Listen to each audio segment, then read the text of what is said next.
apart from that, Ms. Isabel, I'm so happy that you are here for the state of West Bengal. Couple of important, why couple? Quite a few aspects of the way the matter proceeded. Anyway, Mother, this is the impression. Our investigation We'll have to place the facts before your lordships. We have investigated that. This is not correct. বন্ধুরা, আজ আমরা সারা দেশ তাকিয়েছিলাম সেই আরজি করের ঘটনা নিয়ে supreme কোর্টে কি হয়। আজকে যা হলো, আমাদের রাজ্য সরকারের যে আইনজীবী আছে, যাকে মমতা ব্যানার্জি কোটি কোটি টাকা দিয়ে আমাদের রাজ্য সরকারের কুকর্মগুলোকে ঢাকতে চাইছে, ওই ব্যক্তিকে আজকে সুপ্রিম কোর্ট থেকে এত পরিমাণে লজ্জিত ফেলে দেওয়া হয়েছে, যাকে বলা হয় পুরো ধুয়ে দেওয়া হয়েছে, যাতে আমাদের ওয়েস্ট বেঙ্গলকে দেখানো হয় যাতে খুব ভালো রাজ্য, সেখানে কোনো রেপ হয় না। সেই আইনজীবীকে কোটি কোটি টাকা দেওয়া হচ্ছে আমাদের ওয়েস্ট বেঙ্গলের ফান্ড থেকে, সরকারি ফান্ড থেকে। সেই ফান্ড হচ্ছে আপনার ট্যাক্সের টাকা। আমি বারবার বলে এসেছি, আমার ট্যাক্সের টাকা দিয়ে গিয়েও সুপ্রিম কোর্টে খরচা করা হচ্ছে। সেই সুপ্রিম কোর্টে গিয়ে আজকে যেই তিনজন হাইকোর্টের প্রধান ছিলেন, তারা কিন্তু ওয়েস্ট বেঙ্গলকে পুরো দমে ধুয়ে দিয়েছে, যাকে বলা হয় চোখে নাকে জলে এক করে দেওয়া হয়েছে। যে আইনজীবী আছে ওয়েস্ট বেঙ্গল, ওনাকে বলা হয়েছে তাদের 30 বছর কর্মজীবনে এইরকম ভয়াবহতা তারা দেখেনি। এবং এর সাথে এটাও বলেছে ওয়েস্ট বেঙ্গল পুলিশ করেছে নাকি, না কোনো প্রমাণ, না কিছু দায়িত্বপূর্ণতা কাজ। তারা কিছু দায়িত্ব নিয়ে কাজ করেছে যেটা আমাদের পক্ষে সুটেবল হবে, যারা আমরা কেসটাকে তাড়াতাড়ি সলভ করতে পারবো, সেরকম কিচ্ছু করা হয়নি। বরঞ্চ সুপ্রিম কোর্ট থেকে বলা হয়েছে, সিবিআই সেখানে প্রেজেন্ট করছে যে আমরা গত 5 দিন পরে গিয়ে আমরা যখন কেস হ্যান্ডেল করি, কেস যখন নিই, আমরা যখন আরজি করে যাই, আমাদের যখন আরজি করে নিয়ে যাওয়া হয় গত 5 দিন পর, তখন গিয়ে আরজি করের যত যা ছিল, নমুনা যা ছিল, সব কিছু চেঞ্জ করে দেওয়া হয়েছে। একটা প্রমাণ আমরা পাইনি। যে সিবিআই হাইকোর্টে গিয়ে বলছেন যে আমরা যখন কেসটা নিয়েছি অলরেডি 5 দিন হয়ে গেছে, গিয়ে কিচ্ছু নেই, সবকিছু পরিবর্তন, সবকিছু চেঞ্জিং হয়ে গেছে। সেখান থেকে খুব ডিফারেন্স আছে আমরা এই কাজটা করতে, তার জন্য সময়সীমা লাগবে। যে তদন্তর নামে পুলিশ যেটা করেছে, ছেলে খেলা করেছে। কেন ছেলে খেলা হচ্ছে, একটা এভিডেন্স তারা রাখেনি, না সিসিটিভি ফুটেজ, না সবকিছু ড্যামেজ। সুপ্রিম কোর্টের জাজরা বলছে আমাদের 30 বছর কেরিয়ারে এই ধরনের ভয়াবহতা জিনিস আমরা দেখিনি। এবং তার সাথে বলা হয়েছে ওয়েস্ট বেঙ্গলের পুলিশ, রাজ্য সরকারের পুলিশ যেইভাবে ভণ্ডামো করেছে একটা কেসকে ধামাচাপা দেওয়ার জন্য, দুষ্কৃতীরা যাতে সাজা না পায় তার জন্য। সুপ্রিম কোর্টে আরো দুটো কথা আপনাদের জানিয়ে রাখি। আজ বৃহস্পতিবার, আজকে বলা হয়েছিল যে সিবিআইকে আপনারা আপনাদের রিপোর্ট জমা দেবে, এবং রাজ্য সরকারের উকিলকে বলা হয়েছিল আপনার যা থেকে রাত্রিবেলা যে ঘটনা ঘটেছিল তার ডিটেলস, তার সাথে 14 তারিখে রাত্রিবেলা পুলিশের কি ভূমিকা, পুরো ডিটেলস রিপোর্ট হাইকোর্টকে দিতে হবে। সুপ্রিম কোর্টে আরো কিছু কথা আলোচনা হয়েছে, যা আইনজীবীদের মুখ থেকে আরো কিছু কথা বেরিয়ে এলো।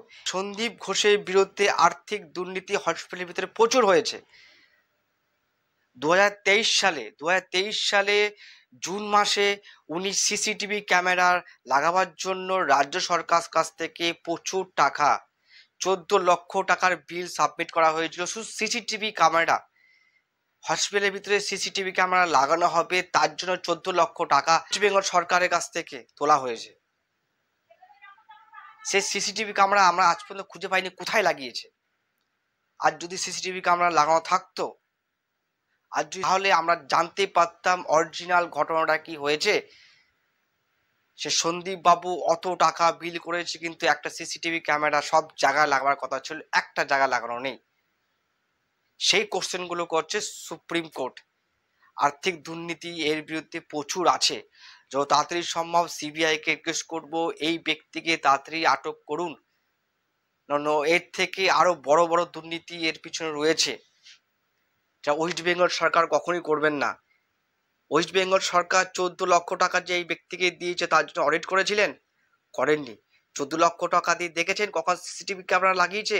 দেখেননি, দরকার নেই তো, তাই না? তিনি এই ব্যাপারে অভিযোগ করেছিল, তিনি বড় বড় ব্যক্তিদের বলেছিল যে এটা ব্যাপারটা একটু দেখতে, কিন্তু তখন সরকারের বড় বড় অফিসার এই ব্যাপারে নাক গলায়নি। বলেছিল সঞ্জয় বাবু যেটা করবে সেটাই ঠিক। আজকে আপনাদের ঘুম ভেঙেছে সুপ্রিম কোর্টের চাপের জন্য, তার জন্য আজকে আপনারা অডিট করতে চাইছেন। কি করে কি কোথায় খরচা হয়েছে সে 2023 সালের ঘটনা। সে 23 সালে 18 লক্ষ থেকে 14 লক্ষ টাকার উপরে বিল তারা পাস করিয়েছেন আপনাদের সরকার। সেই টাকাটা সিসিটিভি ক্যামেরা যদি লাগানো হতো তাহলে এই বাচ্চা মেয়েটা আজকে এইভাবে মৃত্যুর কোলে চলে যেত না। ডাক্তারদের কাজে ফেরার কথা বলা হচ্ছে, বারবার করে কাজে ফেরার কথা বলা হচ্ছে। তারা কমপ্লেন করছে যে আমরা কাজে আসছি, তা সত্ত্বেও আমাদের ছুটি কাটা হচ্ছে এবং আমাদেরকে প্রাণে মারার হুমকি দেওয়া হচ্ছে। তখন তো সুপ্রিম কোর্টের জাজরা খুবই পরিমাণে রেগে ফায়ার। What is this? দুনিয়ার ডাক্তার আমাদের দেশের ভবিষ্যৎ, প্রাণে মারবার কে যদি হুমকি দেয়, সবার আগে সুপ্রিম কোর্ট রাস্তায় নামবে। সুপ্রিম কোর্ট থেকে যখন বলা হয় ওয়েস্ট বেঙ্গল সরকারের যিনি প্রতিনিধি আছে এবং সিপিআই এর যিনি প্রতিনিধি আছে, দুজনকেই বলা হয় যে আপনাদের স্ট্যাটাস রিপোর্ট আমাদেরকে জমা দিন, তখন ওয়েস্ট বেঙ্গল এবং সিপিআই এর যিনি আইনজীবীরা আছেন ওরা জমা করেন। প্রথমত যে পয়েন্টটা তোলা হয়েছে সুপ্রিম কোর্ট থেকে ওয়েস্ট বেঙ্গল সরকারের যে রিপোর্টটা সেখানে পড়তে শুরু করা হয়। সেখানে লেখা হয় যে 9 তারিখে যে ঘটনাটা ঘটেছে সেই জায়গাটা অল্টার করে লেখা আছে। পশ্চিমবাংলার আইনজীবী তখন লাফালাফি শুরু করে পুরো বক্তব্য শুনতে না দিয়ে হইচই শুরু করে হট্টকল বাজিয়ে দেওয়া হয়। তখন তাকে বলা হয় আপনি শান্ত হন, আমরা এটাকে পড়তে দিন। তখন ওয়েস্ট বেঙ্গলের যিনি উকিল আছেন তিনি বলেছেন না, দিস ইজ নট কারেক্ট, আমাদের কাছে সেইখানকার ফটো তোলা, ভিডিও এভিডেন্স সব কিছু জমা আছে, এইটা যে অল্টার লেখা আছে ঠিক নয়।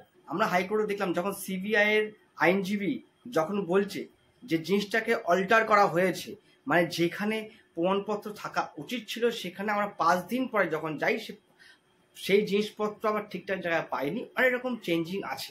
ওয়েস্ট বেঙ্গল আইনজীবী তখন লাফিয়ে উঠে চিৎকার করে উঠেছে না আপনারা ভুল তথ্য দিচ্ছেন, সিবিআই কে বলছে আপনারা ভুল তথ্য দিচ্ছেন, আমাদের কাছে সব রকম ভিডিও ফুটেজ আছে, আমরা সব জায়গায় ভিডিও তুলে রেখেছি, ফটো তুলে রেখেছি, আপনারা আমি দেখাতে পারি, তথ্য প্রমাণ দিচ্ছি। তখনই ওয়েস্ট বেঙ্গলের সরকার যে আইনজীবী আছে উনি কিন্তু সবকিছু বলছে যে দিস ইজ নট ট্রু, এ সমস্ত সব মিথ্যে কথা। তাহলে আপনি বলুন কি হয়েছে, তা আপনার রিপোর্টটাই আপনি দিন। তাহলে সিবিআইয়ের আইনজীবী যখন সুপ্রিম কোর্টে দাঁড়িয়ে বলছে যে আমরা সবকটাই মিথ্যাটা বলছি, কিছু মিথ্যাটা বলছি, কিন্তু আপনাদের তরফ থেকে ফোন যায়নি, আপনাদের হাসপাতালের ভিতরে এত বড় একটা কাণ্ড হয়েছে সেটাকে আপনারা অস্বীকার করছেন। এই যে কাজটা করছে তাকে কিন্তু কোনো রকমের হেল্প আমাদের ওয়েস্ট বেঙ্গল সরকার থেকে করা হচ্ছে না এবং পুলিশ প্রশাসন থেকে কোনো রকমের সাহায্য করা হচ্ছে না। এটা কিন্তু সুপ্রিম কোর্টে অলরেডি সিবিআই যিনি আইনজীবী আছেন উনি কিন্তু বলে, সুপ্রিম কোর্ট থেকে স্পষ্ট কথা বলা হয়েছে যে সরকারি ওয়েস্ট বেঙ্গল সরকারের যে রিপোর্ট আপনারা তথ্য আমাদেরকে দিয়েছেন বেশিরভাগটাই আমাদের সঠিক লাগেনি, আপনারা সেই তথ্যটাকে ঠিক করবেন, এটা সুপ্রিম কোর্টের কথা। তখন ওয়েস্ট বেঙ্গলের যিনি আইনজীবী আছেন তিনি বলছে যে না আমাদের কাছে পুরো তথ্য আছে, ভিডিও রেকর্ড আছে, ফটো ফুটেজ আছে, কিন্তু উনি দেখাতে পারেননি। যখন সুপ্রিম কোর্টে বলেছে ঠিক আছে আপনি দেখান, আপনি মোটামুটি 10 থেকে 15 মিনিট সময় নিয়েছেন কিন্তু আপনি প্রমাণ করতে পারেননি। তখন ওয়েস্ট বেঙ্গলের উকিলকে বলা হয়েছে যে আপনি একটু শান্ত হন, আপনি আমাদেরকে সব বিষয়টা দেখতে দিন, কি কি রিপোর্ট আপনারা জমা করেছেন সেই রিপোর্ট হিসাবে আমি আপনাদের নেক্সট কথা জানাচ্ছি। তখন 3 জন আইনজীবী মিলে পুরো স্ট্যাটাসটা ওয়েস্ট বেঙ্গল এবং সিবিআই জমা দেওয়া যে রিপোর্টটা তারা পড়ার পরে দেখে দুজনের মধ্যে বিশাল ডিফারেন্স আছে, টাইম টেবিলের কোনো সঠিকতা নেই, যখন মারা গেছে তার থেকে আরও যে কেস করা হয়েছে সেই টাইম টেবিলের ঠিক ঠিকানা নেই। তখন ওয়েস্ট বেঙ্গলের যে আইনজীবী আছেন তিনি শুধু চিল্লিয়ে যাচ্ছেন। তখন তাকে চেপে ধরা হয়, সুপ্রিম কোর্ট থেকে তাকে চেপে ধরা হয়েছে যে হয়তো আমরা আইন জানি না, হয়তো আপনার ভুল রিপোর্ট পেশ করছেন, শুধু একটা ভুল আছে। তো সেখানে দাঁড়িয়ে এর জন্য আমরা প্রথমে বক্তব্য রেখেছিলাম যে আজকে ওয়েস্ট বেঙ্গল সরকারের মুখ পুড়েছে, ওয়েস্ট বেঙ্গল সরকার থেকে সঠিক তথ্য সুপ্রিম কোর্টকে দেওয়া হোক, তারা সঠিক সিদ্ধান্ত নিক, যাতে আমাদের যারা জুনিয়র ডাক্তার আছে, সিনিয়র ডাক্তার আছে, পথ থেকে উঠে এসে তারা যাতে আবার লোকের সেবা দিতে পারে। তারা পথে দিনের পর দিন বসে আছে, অল ওভার ইন্ডিয়াতে আমরা টিভি চ্যানেলে দেখছি। তার জন্য বলছি যে আমাদের ওয়েস্ট বেঙ্গল সরকারের যত তাড়াতাড়ি সম্ভব ঠিকঠাক রিপোর্ট দিয়ে কেসটাকে মিটিয়ে নিন।